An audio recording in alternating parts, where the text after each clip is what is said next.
Welcome back to the channel, everybody. It is I, your host, Mr. Sean, and we are back with part 2 of 30 Years a Virgin, or How I Learned to Stop Worrying and Be a Wizard. If you have not seen part 1, I highly suggest you do. Link will be in the description. But if you can't be bothered, that's fine too. Just a little bit of a backstory. What is a wizard? Well, a wizard is someone who remained a virgin until the age of 30. I myself did obtain wizard status before finally losing my V-card, and I am making this video as a way to combat the negativity seen in the incel community and replace it with more or less a optimistic look on wizardry. I want people to know that it is okay if it takes you a while to lose your V-card, as well as you can still lead a very happy life up until that point. And these videos are my way to share that with the world. As always, if you like what you hear on this channel and you want to make sure that you get to hear more, like, subscribe, comment, share the videos around, and without further ado, let's get into it today. Previously, our talking points were 1. Live your life, which is just live your life, and if it happens, it happens. 2 is the friend zone doesn't exist. If you have someone that you're attracted to, but they only want to be your friend, booyah, you've got a friend, and you can never have too many of those.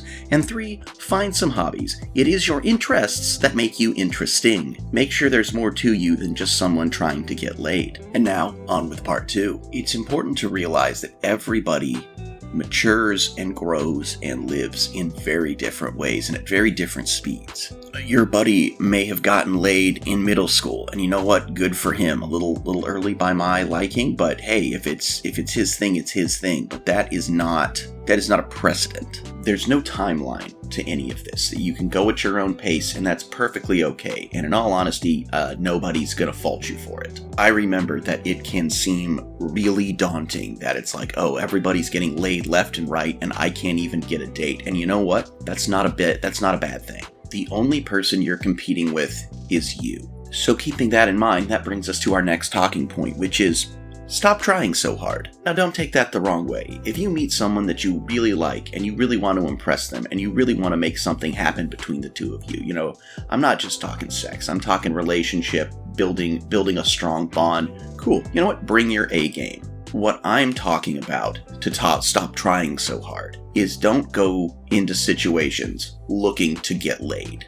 Especially if you don't have someone in mind when you start out. In my 20s, when I wasn't getting laid, when I wasn't even going on dates, I got a lot of bad advice from people. And I knew it was bad advice, but eventually they wore me down and I took it anyway. And one of those pieces of advice that I got all the time was, hey, just go to a bar and try and meet a woman. Now, personally, I don't like bars. It's not my thing. Nothing against you if it is, but I can do a pub. I like pubs. I can sit down, have a meal with friends and a drink, but bars where it's just go have a beer, not really my deal. I'd much rather drink at home where not only is it cheaper, but all my stuff's there. But yeah, I decided to humor the people that I thought were more or less in my corner, and I went to a bar. I went to the bar, I was by myself, I ordered a drink, I sat down, and that was it. The thing is, in this day and age, people typically don't go to bars alone, and if they do, it's kind of one of those like sad dive bar alcoholic type deals. No, people go in groups, so me being there by myself, I kind of stuck out like a sore thumb. I really couldn't approach anybody, even if there was someone to be approached, because I'm this weird a guy all by myself at a bar, and I just randomly come up and talk to women. That's got serial killer written all over it. So, I finished my drink and I went home. Now, some might say you can do like dance clubs instead of a bar, and maybe that will work. I don't know. Never been. But if you're a single person by yourself in a bar going up to women, your intent is clear.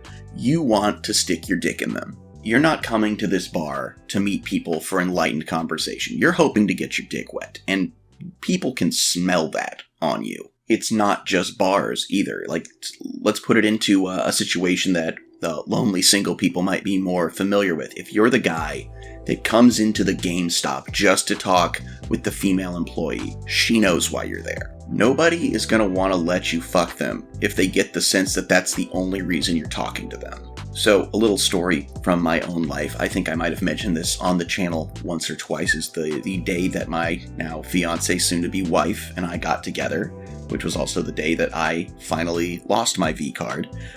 We were chatting, texting, each other back and forth, kind of commiserating with one another because we both just had relationships we were in end. And the conversation kept going, and we did start flirting eventually, and we decided that night to get together. And at first we thought maybe it was just going to be a hookup, relieve some stress. But before anything could even happen, we both decided that we really wanted to try dating. And here we are. But if I had gone into that conversation with ill intentions, if I had started, commiserating, hoping to get laid, none of my life would have turned out the way that it has. Because it would have been obvious from 45 miles away that this guy's just wanting to get laid. He doesn't give two shits. And that's the thing. Live your life. When it happens, it happens. Stop trying so hard. It's not gonna help. You can't trick a woman into wanting to fuck you. And honestly, you have no reason to try so hard because this becomes our next talking point. Nobody cares if you're getting laid or not getting laid. It's one of the things that most people growing up at some point, and the incels every day, tell themselves that the world is judging them over their inability to get laid. And the fact is, nobody is keeping score. And if they are, that's not someone you need in your life. They've got their own problems. Before I got laid, there were exactly 2 people that knew I was a virgin. I don't know how many people might have suspected. I know a few definitely thought I had gotten laid when I hadn't. But most people just kind of assumed you had a normal sex life and never questioned or commented on it. It's kind of like how in America, unless otherwise told, people tend to just assume that you're both straight and probably Christian, unless you're from some visible minority that is typically not Christian. But people are not interested in your sex life, and as such, they just assume it's normal and move on. The only person that the people around you care whether or not they're getting laid is that person. Just like you're the only person that cares whether you're getting laid or not. And we're not talking about like high school here where people do possibly care who is and isn't having sex, The whole damn world is just as obsessed with who's the best dressed and who's having sex as the bowling for soup line goes. No, they might care who's the best dressed, but literally nobody cares if you're getting laid or not. If you look at the posts on r/incel tier, or you look at the incel forums, it would make it seem like that's all anybody ever talks about is how much sex you are or aren't having. And as someone who is a social butterfly, who is a people person, who drinks, who can make friends at the drop of a hat, I can tell you the amount of times that anybody has asked me if I was having sex or not, or whether or not I was a virgin, is 0 times. I guess technically it was 1 time, but someone tried to insult me at a party by just saying, yeah, you're probably a virgin, and I didn't have to say anything because one of my closest friends looked at that person and went, oh, no, Mr. Sean fucks. He didn't know I was a virgin. He just kind of assumed I wasn't. But the funny thing is after he said that, nobody questioned me as to which person was correct, because ultimately, no one cared. You might feel stunted. You might feel like you haven't hit the milestone you're supposed to because, the only person touching your dick is you, but you're not. At the end of the day, people are far too interested in their own lives to give 2 shits whether or not you're having sex. So, no pressure. But if you bring up the fact constantly that you're a virgin, then yeah, it's all people are going to know about you because you're the guy that's complaining about being a virgin and nobody asked. Look at virginity like the way the US military used to approach homosexuality. Don't ask, don't tell. Because at the end of the day, nobody is genuinely interested as to whether or not you have slipped your dick into a vagina. And the thing is, nobody cares whether or not you're having sex because sex means different things to different people. Some people, it's just a physical release. That's all it is. It doesn't have to mean anything. Those are the people who are going to bars, picking up women, whatnot, going home, one-night stands, and that's great for them. I applaud them for doing what works for them. That doesn't work for everybody. And if you find yourself on the path to wizardry, something tells me that the one-night stand, the meaningless sex, just really isn't your thing. For you, and I'm making assumptions here, it's okay, I'm willing to make an ass out of you, I'm already an ass, so when you assume, I don't give a shit. But if you aren't the one-night stand kind of person. For you, sex is more than just about getting your rocks off, because if that's all it was, you have porn and your own hand for that. For you, sex might be some kind of example of a deeper connection, both physically, spiritually, what have you. And so deep down, the reason you haven't lost your virginity yet is not the fact that it's that nobody's willing to have sex with you. It's that nobody you want to have sex with has been willing yet. And it's not just about getting your rocks off. It's kind of like you want it to be meaningful. I mean, I, for one, looking back, had several instances where I could have lost my virginity much earlier, but didn't. Because the people willing that wanted to fuck me were not the people I wanted to fuck. To put this in the frame of a joke, I once had a friend who talked about his time as a pizza delivery guy, and someone of course asked him, well, were there ever people that offered to pay for the pizza with sex, like in the pornos? And he said, absolutely, yes, there were several. And then I followed up a question going, yeah, but were those the people who offered, were they the kind of people that you were willing to let them pay that way? And he went, absolutely not. For some people, it's just like, oh, look, there's an open vagina, let's stick my dick in it, let's climax, let's move on. But that's not it for everybody. Sometimes sex does have more meaning to people. So, I know I've been rambling, but for our next talking point, this comes to find someone who shares your interests. I have known many people over the years who are in relationships where when you start to look at their relationship and figure out what makes them tick, why they're together, it's just sex. And that's not to say that they're both hypersexual people with a huge libido and that's why they work together. It's that literally if they weren't fucking, they would never spend any time together, because they have absolutely nothing in common. I used to have a friend who, his girlfriend, now unfortunately wife, his wife is a terrible person. They have nothing in common, but they stayed together mainly due to the fact that they were each other's first boyfriend-girlfriend. He had actually tried to break up with her. She threatens to off herself, and he went back, and it became obvious that their staying together was more the fear of being alone over any real compatibility. I don't hang out with either of them anymore, but I hear they're in counseling and it's not going well. Now, the point of these videos is not to tell you that sex isn't awesome. It is. I fully admit to that. But it's not everything in a relationship when you really think about it, that there is going to be a lot more time in a relationship spent not having sex than there is having sex. And this is not just the time you spend together, but the time you're away from them. Your life, when you are living your life and you are in a relationship, you are in that relationship. So, you don't have to be with them to be thinking about them, to be missing them. And especially if you get to the point where you live together, you're going to be existing in the same space without your genitals intermingling for, honestly, a majority of the time you're doing that. So it is optimal that you guys actually share some interests. And that's not to say you have to share all the same interests. They don't even have to share your main interests, necessarily. I mean, if I had to list my two main hobbies and interests, it would be miniatures and The Simpsons, and then, to a lesser extent, Dungeons and Dragons. I met my fiance playing Dungeons and Dragons, but she does not like The Simpsons, and she really isn't big on minis. Likewise, she loves Squishmallows and reality television, which are two things that don't really care much about Squishmallows, and two, I absolutely despise reality television. Not to say that reality television is her main hobby, but it is something she enjoys. But we have enough shared interests that it doesn't matter if we don't share all the same interests. We're both collectors. We collect anime figures together and we collect other things separately, but we enjoy going out looking for things to find, so we enjoy going on these trips together even if we both don't find things every time. We both enjoy anime. We enjoy Dungeons and Dragons. We're into going to new places and experiencing new things, and that works for us. That makes us very compatible, and it's enough. If the only reason that I kept my fiance around was for have a place to stick my dick, we would have broken up years ago.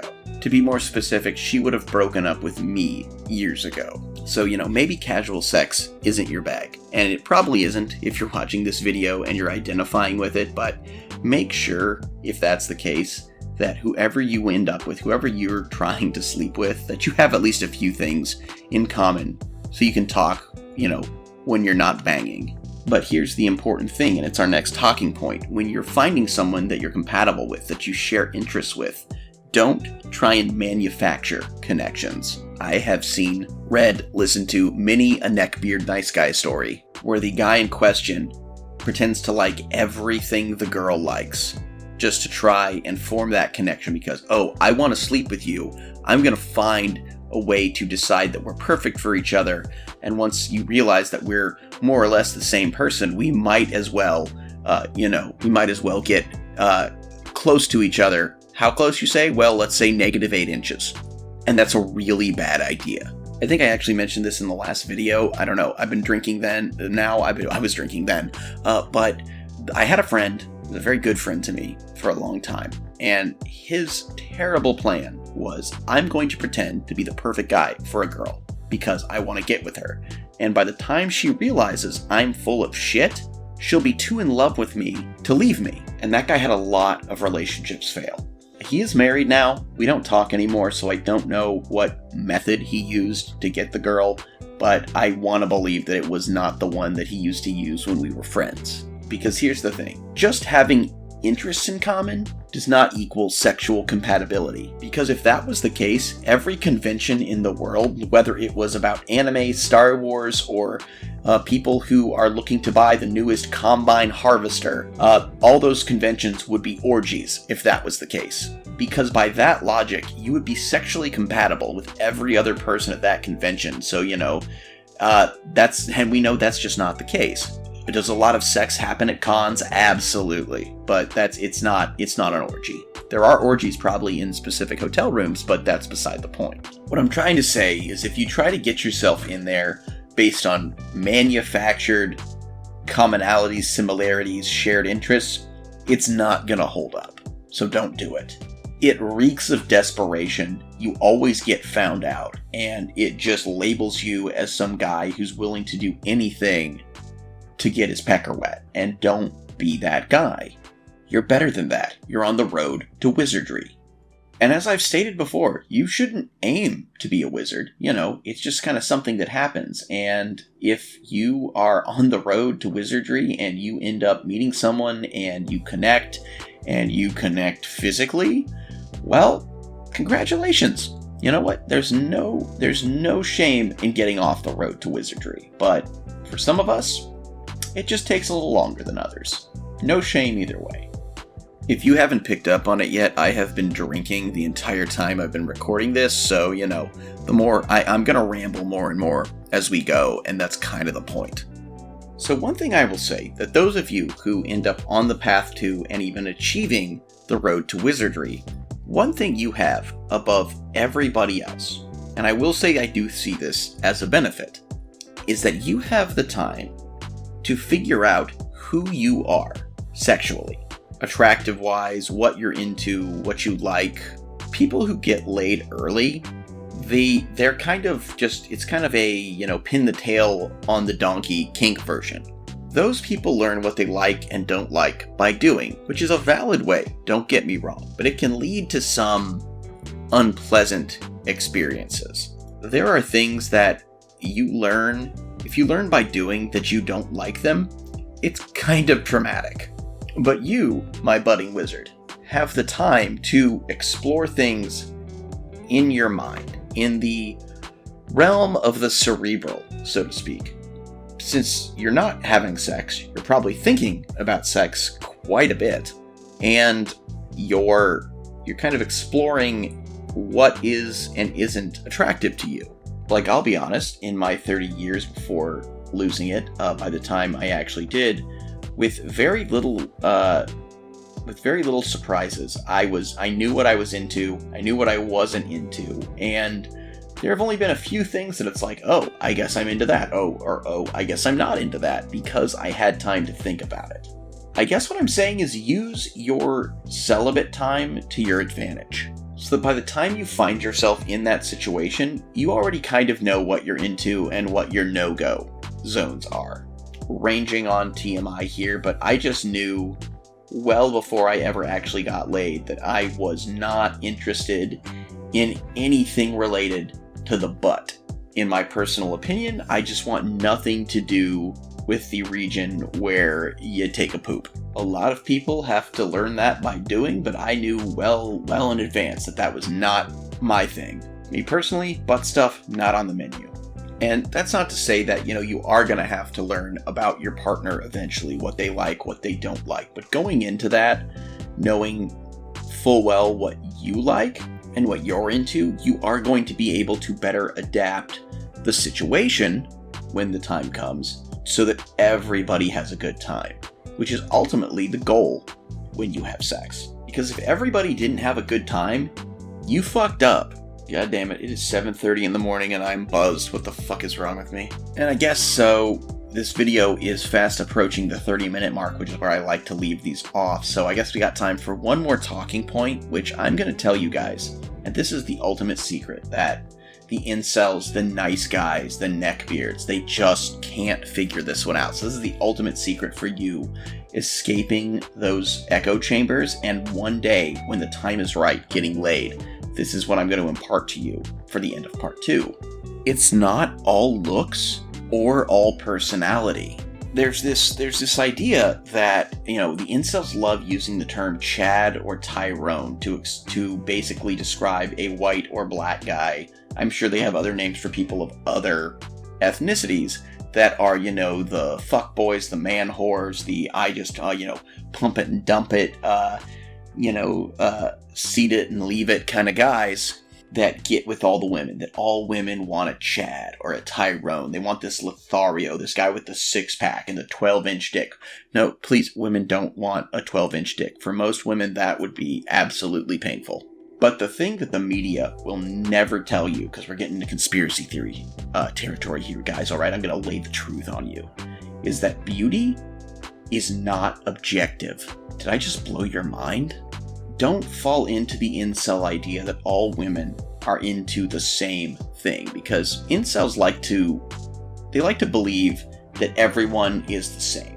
That they want to believe that just like themselves, every man wants an underage Asian girl, that every woman wants a 6-packed, 12-inch dicked guy. And nothing could be farther from the truth. I think more often than not, people confuse preferences with fetishization. Look, no matter how specific your preferred partner is, that's not necessarily a fetish, it's a preference. And just like you can have preferences in everything in life, like you might prefer Burger King to McDonald's, you are allowed to have a preference in who you want to fuck. That doesn't mean you have a fetish, that just means you have a preference. I have mentioned my preferences on this channel several times. I like me a thicker girl, I like someone who's curvy, who's endowed in the chest area. I like, as I always put it, squishy in all the right places. Some might call that a chubby chaser. I just call it, I know what I like. Meanwhile, someone on the opposite end of the spectrum might be like, I want a stick figure who has, is as thin and as low body fat and as flat chested as possible. And that's not a fetish either. That's a preference. You're allowed to like what you like. Long story short, beauty is subjective. That took way too many takes. This whiskey's kicking my ass. But the idea is you like what you like, and women like what they like. And no matter how unappealing you might think yourself, in most cases, there is someone out there who is going to find you attractive. The question is, do you find them attractive? And with the amount of people on this world, the chances of you meeting someone that you look at and go, smash, and they're going to look at you and go, smash, it's pretty good. But knowing what you like is important. And going against that is going to lead to failure. So if you tell yourself, oh, I'm supposed to like this, that's not good. If you're like, I'm really attracted to this, that's great. Again, another story from my life. I figured out my preference very early on, but my friends did not have that preference, and they were very judgmental. They were very much like, no, you have to like what we like. You have to want what we want. And me thinking that my friends had my best intentions, I missed out on a lot because I was like, oh yeah, that girl that I'm attracted to, she's no good for me. My friends said that she's not what I should want. But what do they know? Just because the girl wasn't the body type that they were attracted to doesn't mean it wasn't the body type that I was attracted to. Be true to yourself is ultimately the big thing here, but back to the idea that it's all subjective. Incels will tell you that, because you're short, because you're fat, because you don't have a strong enough jawline or a six-pack ab or a long enough dick, you can never find someone willing to fuck you. 100% not true. But if you tell yourself that, then you're doomed to failure. Know what you want, go after it, and maybe they'll be into you, maybe they won't, but there's always someone else out there. It's okay to fail as long as you pick yourself up and you try again. But insanity is someone who does the same experiment every time and expects a different result. So yeah, if you strike out with a girl, oh well, move on. Find another girl. There's a lot of them on the planet.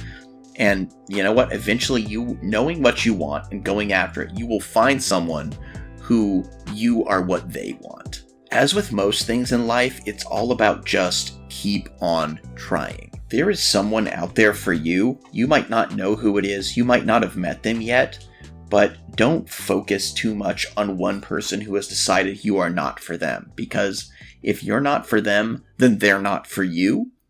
But there are a lot of fish in the sea. If getting laid was easy, you wouldn't be on the path to wizardry. So you know what?